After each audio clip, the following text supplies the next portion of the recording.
Hey, hold on people, some big news has just come in. I wasn't expecting to make this video. I mean, it's nearly Easter, ready to pack up and go home and spend time with Emily, Georgia and Katie. However, some news has just come in. House prices are up again. What is going on? This isn't what we were expecting and it doesn't fit the narrative. It definitely doesn't fit the narrative in the comments on these videos on this channel. So let's see what actually is happening at the moment in the market and what does this mean for us as property investors and homeowners. Now, this channel is all about my investment journey, the news, the strategies that are working in the market right now. And I want you to join us on that journey together by smashing that subscribe button over there and hitting the bell notification. Do that right now. And we're on the way to 5,000 subscribers. We're trying to hit that in April. So make sure you subscribe and help us with that. And if you're already subscribed and if you've just done that, smash the like button because that will help with the YouTube algorithm. So Halifax have just released their data. I wasn't expecting this one today. I thought it might wait till next week. But it's out and it's very, very interesting what they're having to say. And so I want to unpack some of the stuff that they're saying. So what they're talking about, and this is Halifax data and estate agent data, demand is up. Property demand is up. There are more buyers going into the market, which is interesting. So that indicates to me that people will not drop their prices so quickly if there's more buyers in the market. That's what we've been lacking for the last few months. And we had a drop at the end of last year, but now we've had some rises. Now, this means on a calendar basis that we're unlikely to have such a steep drop as some people are predicting in 2023. So that's on a calendar basis. So now we've just had 3 months in a row, according to Halifax, prices going up, which is insane. Let me know what you think about that one in the comments. And so we are looking at, they're saying, Halifax is saying with their data now, January, which we covered before, very modest increase. Not even 1%, that's 0.2% there, that the prices went up. Now in February, we know that one was a big jump, which we weren't expecting. House prices went up 1.2%. I'll take that all day long. So that's great. And now this one is an interesting one as well. So this is the data that's just come out today. And this is March's data. And March has just gone up 0.8. Now I'm looking forward to the comments on this one. Be nice in the comments, people. This is just me telling you what Halifax are saying.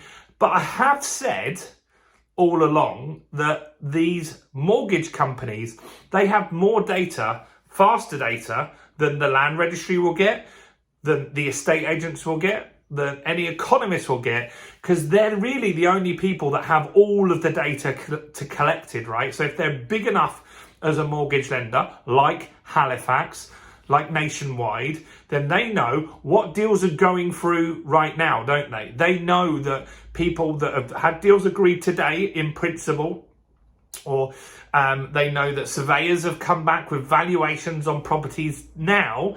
They know already what the market is going to be looking at in around October when those deals complete, right? And they're the only people that could possibly have all that data.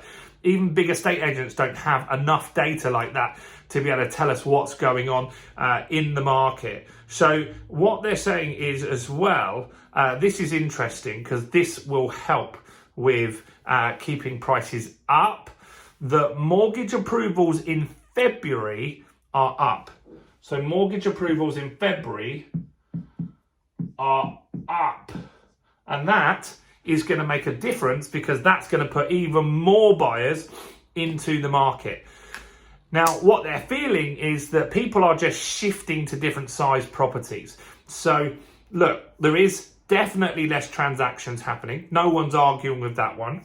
But we're not seeing these huge discounts that would indicate that there's going to be a crash this year. I think by May, June, we would really know whether a crash is possible this year, and you'd have to see significant drops in asking prices on Rightmove, on Zoopla, and places like that by then, because it takes such a long time with the data lag for those deals to complete in 2023. That's not happening.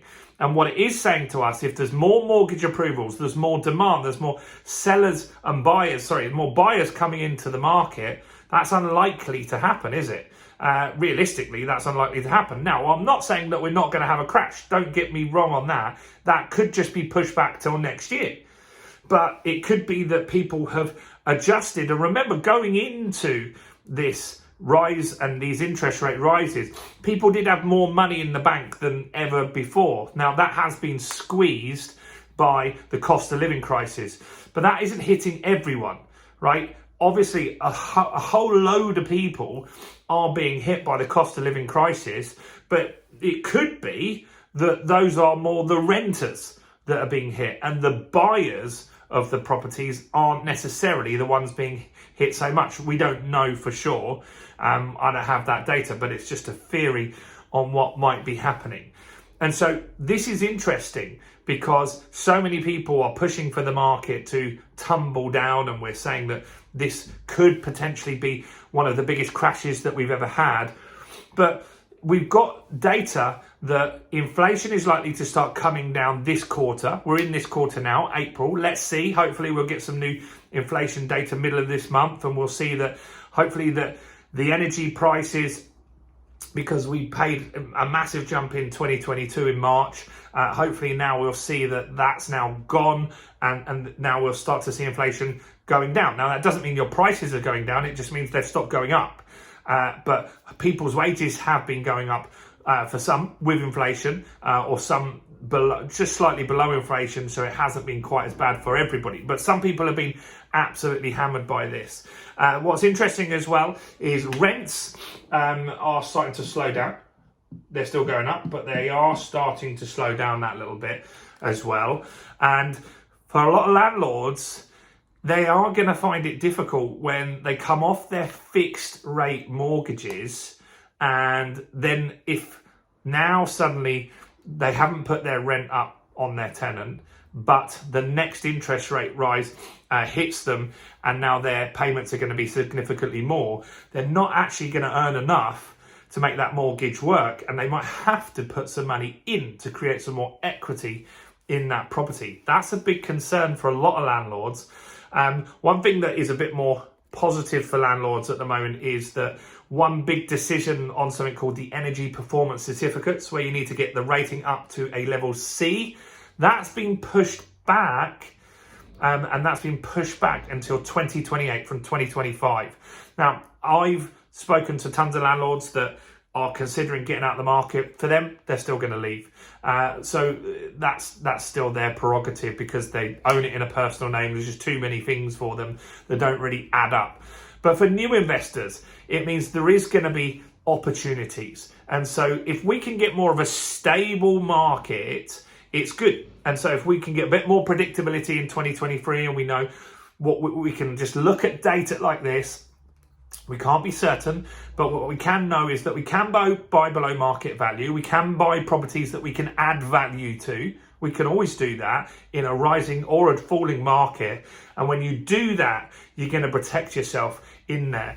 But still, with all of this going on, interest rates that are potentially going to go up, house prices that could go down this year, I think it's very important that you look at high cash flow strategies if you want to do property investing, things like houses of multiple occupancy, student accommodation, serviced accommodation, or strategies like the buy, refurbish, refinance, rent strategy. And that's where you take a one-bedroom place, turn it into a two-bedroom place. You take a place that's just dilapidated, needs new kitchens, new bathrooms, new carpets, plastering and decorating, and you give that property some love. You do it at an affordable price. Don't overpay for stuff. Maybe you do some of that work yourself. Then you create value in that property, give yourself that buffer, and that's really going to help you succeed. But it was interesting to see. I just didn't think last month property prices were going to go up. But again, They've gone up this month nearly 1%. On my portfolio, 0.8%. That's a nice little earner for me. And so it gives me that little bit more extra buffer just in case we do have a drop later this year. Let me know your thoughts in the comments, but be kind, guys. Don't start absolutely going for each other in the comments just because you don't agree with something. Keep it fair and balanced. Give me a quick like on the video. Do check out all the other content on the channel, including this video right here.